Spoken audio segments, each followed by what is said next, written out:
السلام علیکم ورحمۃ اللہ۔ الحمدللہ ثم الحمدللہ، قرآن کا ساتھ، قرآن کی بات، قرآن کا کلام، اللہ رب العزت کی رحمت اور برکتوں کے ساتھ اللہ تعالیٰ ہماری زندگیاں ایمان اور عافیت کے ساتھ اسی طرح گزرتے گزرتے ہمیں قبر تک پہنچا دے۔ قرآن کا سیکھنا اور سمجھنا ہمارے لیے آسان کر دے۔ ہماری سورہ انبیاء چل رہی ہے، الحمدللہ ثم الحمدللہ 75 آیتیں ہم اس کی سن چکے ہیں۔ آج انشاءاللہ العزیز 76 آیت سے کریں گے۔ سورہ انبیاء کے اندر ہم مختلف انبیاء علیہ السلام کا قصہ سن رہے ہیں۔ ہم نے ابراہیم علیہ السلام کا اور پھر لوط علیہ السلام کا قصے کو سنا۔ آج حضرت اللہ کے بڑے پیارے نبی، اللہ کے محبوب، اللہ کے پیارے حضرت نوح علیہ السلام کا قصہ جو ہے آیت نمبر 76 سے شروع ہوتا ہے، تو انشاءاللہ آج اس کو سیکھتے ہیں۔ پہلے اس کی تلاوت۔ نوحا إذ نادى من قبل فاستجبنا له فنجيناه وأهله من الكرب العظيم ونصرناه من القوم الذين كذبوا بآياتنا إنهم كانوا قوم سوء فأغرقناهم أجمعين۔ اللہ رب العزت کے نام سے شروع کو جو بڑا مہربان نہایت رحم کرنے والا ہے۔ نوح کے اس وقت کو یاد کیجئے جبکہ اس نے اس سے پہلے دعا کی، ہم نے اس کی دعا قبول فرمائی اور اسے اور اس کے گھر والوں کو بڑے کرب سے نجات دی، اور جو لوگ ہماری آیتوں کو جھٹلا رہے تھے ان کے مقابلے میں ہم نے اس کی مدد کی، یقیناً وہ برے لوگ تھے، بس ہم نے ان سب کو ڈبو دیا۔ یہ دو آیتوں کا تذکرہ حضرت نوح علیہ السلام کا اللہ رب العزت نے سورہ انبیاء میں کیا ہے۔ اس کی ساری تفصیل جو ہے وہ سورہ ہود کے اندر آتی ہے۔ نوح علیہ السلام اللہ رب العزت کے پیارے نبی اپنی قوم کو اللہ کی طرف بلاتے رہے، ایک واحد قہار کی طرف بلاتے رہے، لا الہ الا اللہ کی دعوت دیتے رہے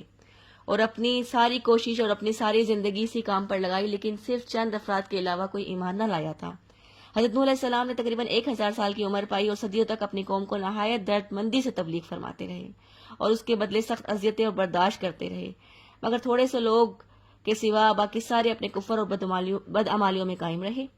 آخر میں اللہ تعالیٰ نے انہیں بتا دیا کہ یہ لوگ ایمان والے نہیں ہیں، اب ان پر طوفان کا عذاب آئے گا، اور اللہ تعالیٰ نے آپ کو کشتی بنانے کا حکم دیا اور آپ کو اور آپ کے ساتھ ایمان والوں کو اس میں سوار ہو کر طوفان کی تباہی سے بچا لیا۔ بعض مفسرین کرام لکھتے ہیں کہ کشتی سازی کا مطلب کی صنعت سب سے پہلے نوح علیہ السلام نے وحی کے ذریعے ہی شروع فرمائی تھی۔ سب سے پہلے آپ ہی نے 3 منزلہ جہاز تیار کیا تھا۔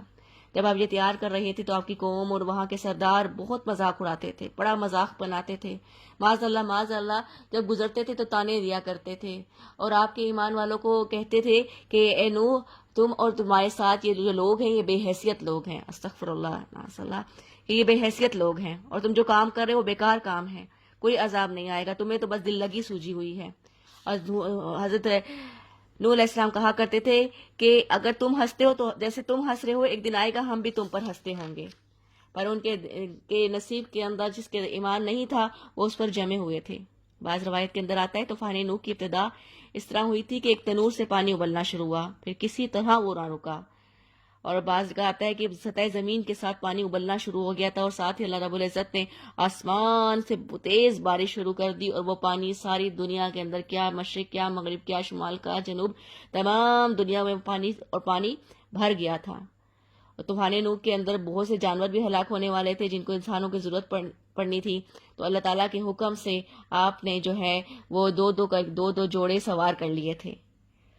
جن سے بعد میں کام لیا جاتا۔ تمام کے تمام کافر جو تھے وہ اس میں ڈوبے تھے، تمام تباہ و برباد ہوئے تھے۔ حضرت نوح علیہ السلام کے اور بھی بیٹے کشتی میں سوار ہو گئے تھے، لیکن ایک بیٹے کے بارے میں آتا ہے جس کا نام کنعان بتایا جاتا ہے کہ وہ کافر تھا اور کافروں کے ساتھ ہی اٹھتا بیٹھتا تھا، وہ کشتی میں سوار نہیں ہوا تھا۔ حضرت نوح علیہ السلام کو اس بات کا علم نہیں تھا کہ وہ کافر ہے، بس وہ سمجھتے تھے کہ اس کی صحبت خراب ہے، وہ چاہتے تھے یہ بھی مسلمان ہو جائے، یہ بھی نیک ہو جائے، تو پھر انہوں نے اس لیے اس سے پہلے انہوں نے کشتی میں سوار ہونے کی دعوت دی تھی، پھر اللہ تعالیٰ سے آپ نے دعا بھی کی تھی۔ یہ رب، وہ آتا ہے سورہ ہود کے اندر، رب ان ابنی من اہلی وان وعدک الحق وانت احکم الحاکمین، یہ دعا کی تھی اللہ رب العزت سے کہ اس کو بھی کشتی میں سوار ہونے کی اجازت مل جائے، یعنی اگر کافر ہے تو اسے ایمان کی توفیق مل جائے، اللہ اس سے مل جائے۔ اللہ تعالیٰ نے پھر جواب میں فرمایا تھا کہ وہ کافر ہے، اے نوح وہ کافر ہے، اس کے مقدر میں ایمان نہیں ہے، اس لیے وہ در حقیقت تمہارے گھر والوں میں شامل ہی نہیں ہے۔ مطلب پہلے تو آپ نے دعا کی، لیکن جب اللہ نے فرمایا کہ وہ نہیں ہے، اس کے نصیب میں ایمان نہیں ہے، وہ کافر ہے، تم اس کے بارے میں ہم سے مت کہو اسے بچانے کے لیے، تو وہاں پر پھر دوبارہ اللہ رب العزت سے حضرت نوح علیہ السلام نے دعا کی تھی، ربی انی اعوذ بک ان اسألک ما لیس لی بہ علم وَإِلَّا تَغْفِرْ لِي وَتَرْحَمْنِي أَكُن مِّنَ الْخَاسِرِينَ کہ اللہ میں اس پہ پناہ مانگتا ہوں اللہ، مطلب میں آپ کی پناہ مانگتا ہوں اس بات سے کہ آئندہ آپ سے وہ چیز مانگوں جس کا مجھے علم نہیں ہے. اگر آپ نے میری مغفرت نہ فرمائی تو مجھ پر رحم نہ کیا تو اللہ میں بھی ان لوگوں میں شامل ہو جاؤں گا جو برباد ہونے والے ہیں. اور نوح علیہ السلام کو معلوم نہیں تھا نا اپنے بیٹے کے بارے کے اندر کہ اس لیے آپ نے دعا کر لی تھی. ساری دنیا کے اندر پانی، ساری کائنات کے اندر مشرق مغرب شمال جنوب کے اندر پانی، اور پھر وہ کشتی کا بنایا جانا اور پھر جوڑوں کا سوار کرنا، اور اللہ کے حکم سے ہی وہ کشتی چلتی جا